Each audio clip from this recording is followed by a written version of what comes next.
What's up, everybody? This is Jude from Section 116 on ArgosEndzone.com. It's time for Week 17 action, the Pink game, as the Argos host the Saskatchewan Roughriders. As always, click the Show More button on your YouTube channel, jump to the chapter you want to see. We'll get things rolling with a look back at what happened last week.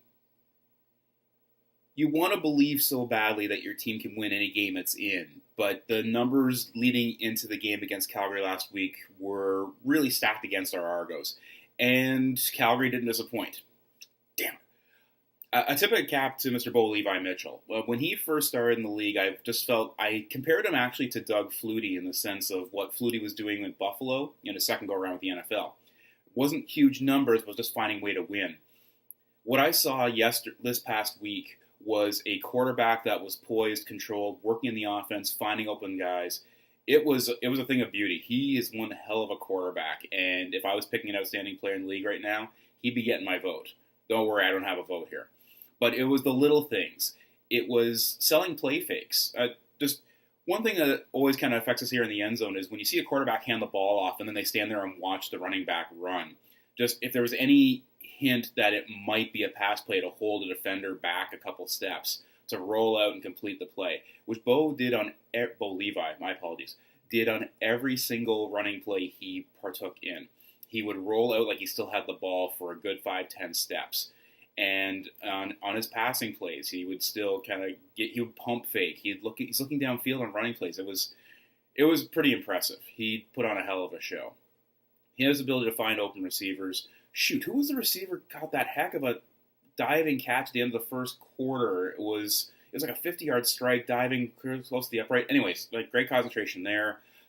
Jerome Messam shouldn't be allowed to play running back. That man is too large to play running back. It was painful watching him just run over people and away from people. It was really impressive. It got to the point where Calgary got to their third-string quarterback to stay healthy and get reps in. Again, a testament to what Calgary and Dave Dickinson's team is doing right now in the CFL. The Argos, again, there were some points scored, but the defense just couldn't keep them out of the end zone. Again, a very tall task, but just wasn't happening. Now we've lost Ricky Foley to a foot injury. So it was a frustrating game.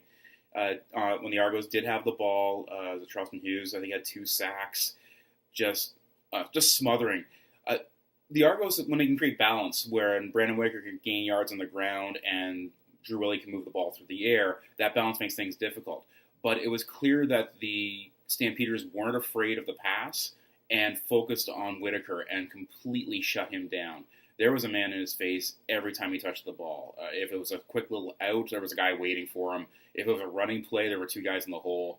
It was a rough game, and Scott Milanovich's post-game comments really sum up how everybody's feeling right now.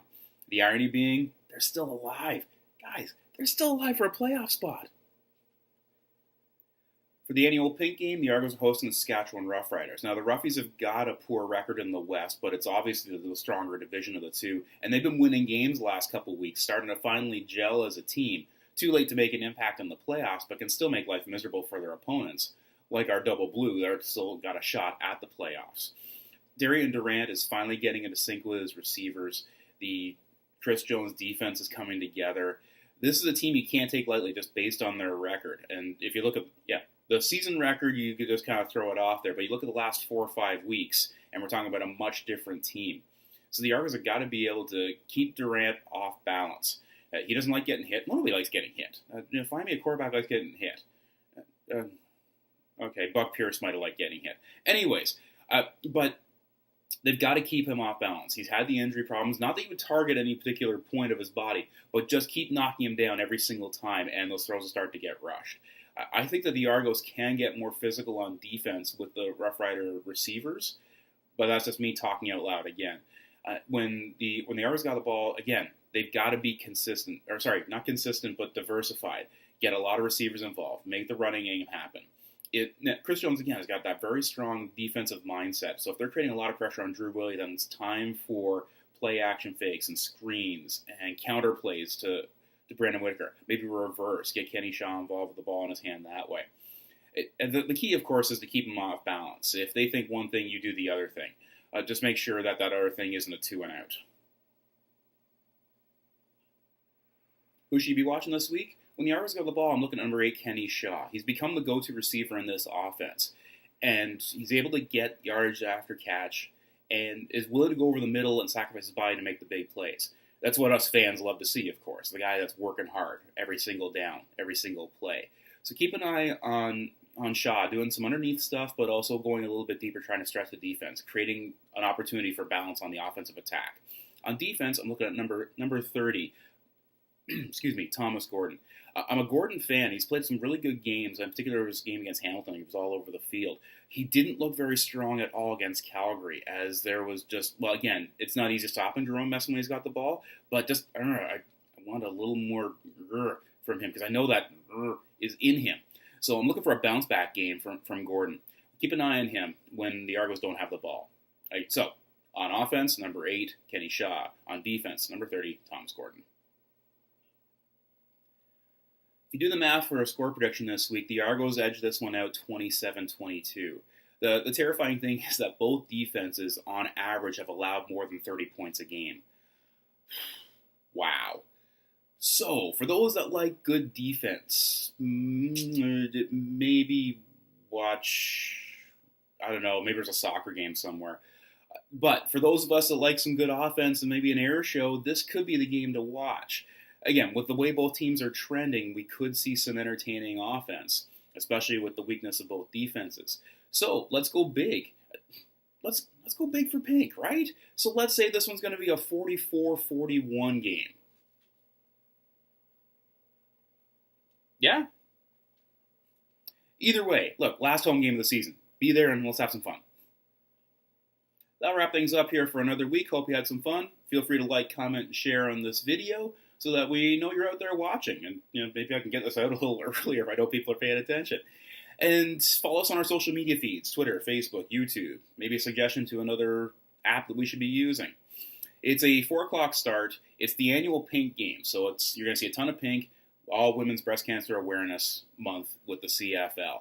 So wear your pink, support the team, support breast cancer. Sorry, don't support breast cancer, fight against breast cancer, support those that are fighting against it. Sorry, it's one of my pet peeves. And yeah, last regular season home game. There's a chance that this is our last chance to see the Argos all year, or if they actually do make the playoffs, there's a very, very slim chance they're hosting any of those playoff games.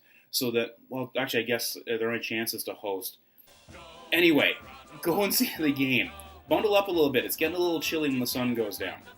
When the sun gets into the shade there, it's not quite as warm as it was during the summer when we were just sweating our bag off in some of those seats. Welcome to outdoor football, Toronto. So again, 4 o'clock start. Get there. Get in front of a TV. Have some fun. Until next time, this is Drew from Section 116 on ArgosEndzone.com. Reminding you, we ride the rail and we ride it hard. Let's go!